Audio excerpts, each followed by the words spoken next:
Hi, I'm William Malik with your bit of security for Monday, the 2nd of December, 2024. Today we're going to be talking about authentication, particularly hardware-based. I have to confess to really liking hardware. Let me explain why. When I first joined Gartner, I had the pleasure of meeting Chuck Stuckey in person. He came to our office in Stamford, opened his briefcase, and showed me his SecurID card. I was captivated. The card generated a 6-digit key every minute.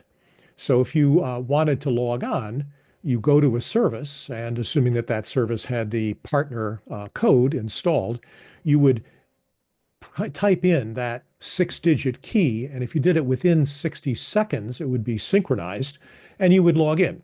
Now, it wasn't a perfect mechanism. If over time you didn't use the key very much, its clock would drift a bit, and so it would become desynchronized. But every time you use the key, it would reset that synchronization mechanism. So your key and the code on the machine that you were linking to were pretty stable. If you lost the card, you had to get a new card. They didn't have backups. There was no way to clone them. So basically, you lost the key, you'd report it as lost. That would deactivate that account. You'd get a new card, and you'd have to reestablish a new session, and then you'd synchronize from that.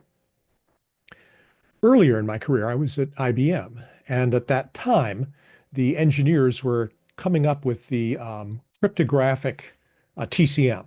Now, TCM stands for the thermal conduction module. That's the 9-inch square piece of ceramic embedded in metal that contains, at that time, I believe, 144 ICs, which were laminated through little balls of solder onto the top of a multi-layer ceramic that had circuits going across and through it.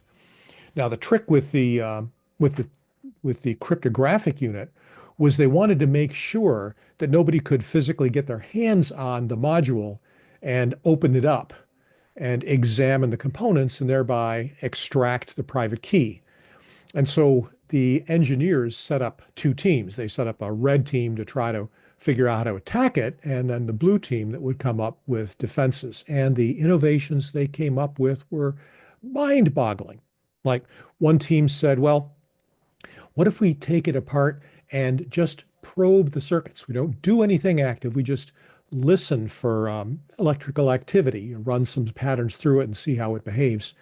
And so the blue team said, well, what we'll do is we'll pack the circuit in this tarry goop, and you have to rinse the tarry goop off, and we'll print the circuit in a substance that is soluble.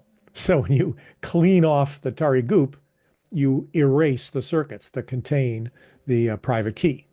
Say, well, what if we chill the module and then slowly heat it up while it's running so we can detect patterns of circuit? Well, you put in a temperature detector. So if the temperature falls below a certain range or changes within a certain time period, it deletes the key.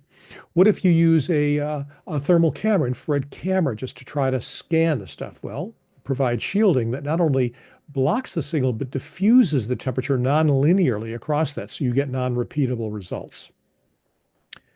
The reason I like this is ultimately, if you have the code, if you've got the ones and zeros lying on the table right in front of you, you will be able to figure out what it means. I mean, you've got a string of bits, so you got to figure out what they stand for. The instructions, is it, EBCDIC, is it ASCII? What is it? Well, you can maybe use AI to help you, suggest possible interpretations for a given bit string. But the fact is, you got everything right there, wide open in front of you, just a matter of time before you will understand what it says.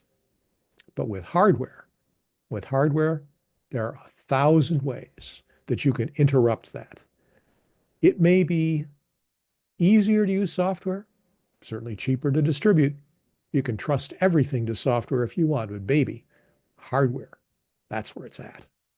And that's your bit of security for Monday, the 2nd of December, 2024. I'm William Malik. Stay safe.